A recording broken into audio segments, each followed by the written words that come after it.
You go to Nigeria, which is, if not the most corrupt nation in Africa, and it is, it could be the most corrupt nation in the world, Minister Farrakhan. Oh, now, Mr. Wallace. It is the most corrupt nation that I have ever covered. I've been there 25 years ago, and I've been there as recently as last year. Fine. So what? 35 years old. That's what that nation is. Now, here's America, 226 years old.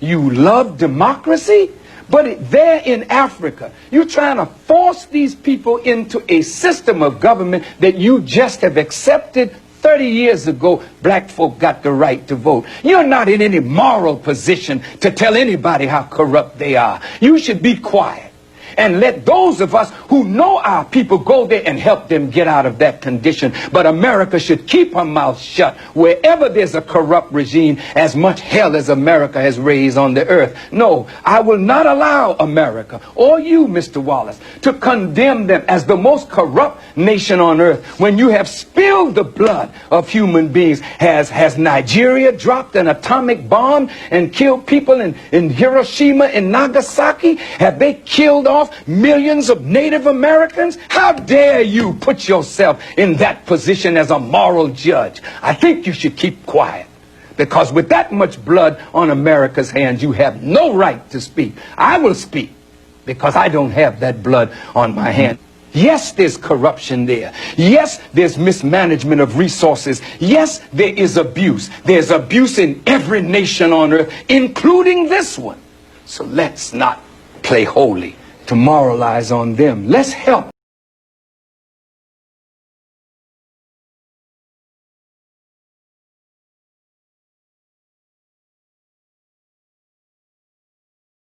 Countries effective later this week.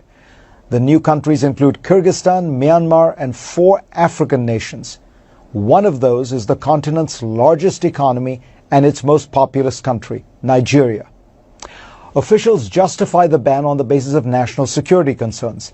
As the Washington Post reported, they say that each country has gaps in its security protocols surrounding travel that expose the United States to terror threats. But that argument doesn't really make sense. As the Cato Institute found, no one born in Nigeria, Myanmar, Tanzania, or Eritrea, 4 of the countries, have been responsible for a single terror-related death on American soil between 1975 and 2017, and if the administration were really worried about lax security, it would ban all visas from these countries. But it's only targeting permanent immigrant visas, leaving temporary visas from those countries untouched, which suggests that something else is going on here.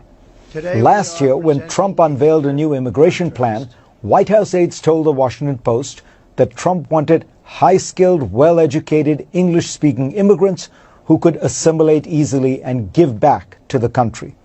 That's an understandable wish list for any world leader. But if that's what Trump wants, he should know that Nigerian immigrants, who make up the largest group of sub-Saharan African immigrants in the United States as of 2017, check all those boxes. They are some of the most educated immigrants in America. According to the Migration Policy Institute, 59% of Nigerian immigrants aged 25 or older in the U.S. hold at least a bachelor's degree. That is nearly double the proportion for Americans born in the U.S. It is also more than the proportion for immigrants from South Korea, China, Britain, and Germany. And Nigerian immigrants tend to work high-skilled jobs. 54% of them are in largely white-collar positions in management, business, science, and the arts, compared to just 39% of people born in the U.S. That means, of course, they have significant spending power. According to a new report by the New American Economy Research Fund, in 2018, Nigerian immigrants in the United States made more than $14 billion and paid more than $4 billion in taxes. And the Nigerian diaspora around the world sent back almost $24 billion in remittances in 2018, contributing to a Nigerian economy that is more dynamic than many people, including maybe Trump himself, realize. Nigeria was once thought to be just an oil economy, but today services account for more than 50% of its GDP. Technology is now 10%, according to the Center for Global Development. A growing middle class is increasingly educated and aspirational. Nigeria is America's second largest African trading partner, and the U.S. wants to double existing trade and investment in Africa.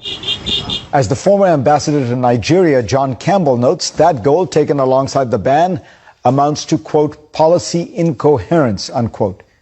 In terms of politics, however, it has an obvious dark logic. Trump has often made it plain he doesn't like immigrants from poor countries filled with brown and black people. As the New York Times reported in 2017, he complained to aides that Nigerian migrants would never go back to their huts.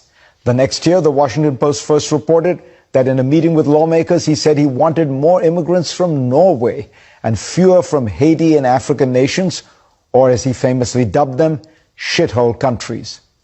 Throughout the 2016 campaign, Trump described Mexicans as criminals and Muslims as terrorists. The Nigeria travel ban reminds us, I suppose, that Donald John Trump is back on the campaign trail.